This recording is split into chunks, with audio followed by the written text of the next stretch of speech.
Dans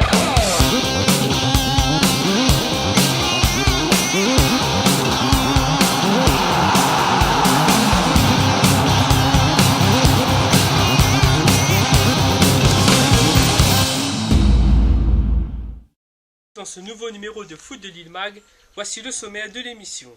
Pourquoi les clubs rayonnais hésitent-ils à disputer les compétitions africaines?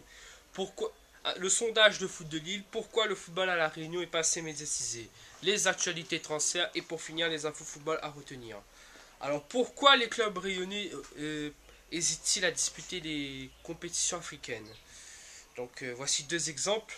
La Saint-Pauloise, qui a terminé champion de la Réunion, était qualifié pour la Ligue des champions de la CAF, a décidé de ne pas participer à la Ligue des champions euh, pour, parce qu'ils ne veulent pas revivre le même cauchemar que 2007 où ils avaient disputé cette compétition avant de descendre en Super D2.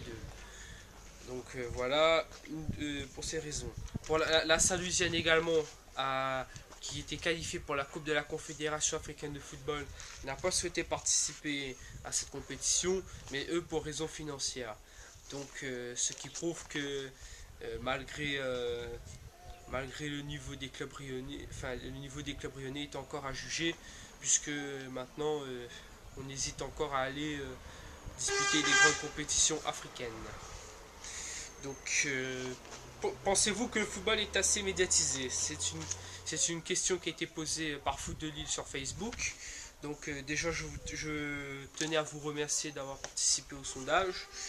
Et vous avez répondu majoritairement non. Donc, mais également, vous avez répondu pas assez. Donc, voici pour moi ma réaction à propos de cette question. En 2003, à La Réunion, sur les chaînes de télévision locales, on pouvait trouver 2 à 3 reportages ou magazines de football. Mais depuis 2006, plus rien n'est dit sur le football local. Les deux journaux télévisés des deux chaînes connues de La Réunion parlent à peine quelques secondes de la D1P, et la plupart du temps sans images et sans résumé de rencontre. Et preuve de ce que je dis, depuis la reprise de l'entraînement des clubs de D1P, et voilà, aucun média télévisé n'a parlé encore de football à La Réunion. Mais aussi des transferts, donc aucun commentaire des journaux télévisés. Donc en résumé, les spectateurs partagent mon avis, le football n'est pas assez médiatisé à La Réunion. Donc j'en viens maintenant au marché des transferts. Donc avec l'US Saint-Parienne, pourtant discrète en ce début de mercato, a recruté Sully Cerveau le jour de la possession. Donc il a décidé donc de rejoindre le Nord. La Tamponnaise, quant à eux, ont fait signer un joueur extérieur. Il s'agit de Joël Thomas, donc un joueur qui est passé notamment à Kaiserslautern, club de Bundesliga. Alors la Saint-Pierroise, quant à eux, ont réussi à faire signer deux joueurs métropolitains, à savoir Germain Lugier et Jimmy Deschênes. Jimmy Deschênes est arrivé en même temps que Noël Tosi, qui est, si vous ne vous souvenez pas, le nouvel entraîneur de la GS Saint-Pierroise. Les Saint-Pierrois étaient aussi sur la piste d'Alton Donsreis, joueur de la S Saint-Etienne, mais qui finalement ne viendra pas à La Réunion. Donc voilà.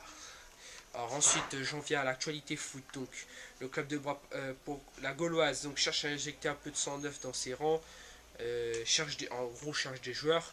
Et les personnes sont intéressées peuvent contacter Thierry Robert, excusez-moi, au 06 92 86 45 00. Je répète, 06 92 86 45 00. Donc c'est le numéro de Thierry Robert si vous voulez rejoindre le club de la SS Gauloise. Alors l'AS Redoute ouvre une section U19 pour cette saison.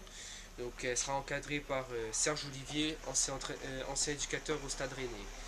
Donc les joueurs qui sont intéressés peuvent appeler Alain Descotes pour les licences au 06 92 16 10 94, ainsi que Claude Maurice au 06 92 77 27 49, et enfin Josan Picard au 06 93 41 49 51. Sur ce, si vous voulez plus d'informations, je vous invite à retrouver la page Facebook Foot de Lille 974, mais aussi sur Twitter Footil 974. En attendant, je vous retrouve donc jeudi pour un nouveau numéro de Foot de Lille Mag. Bonne semaine à vous, portez-vous bien. Ciao ciao.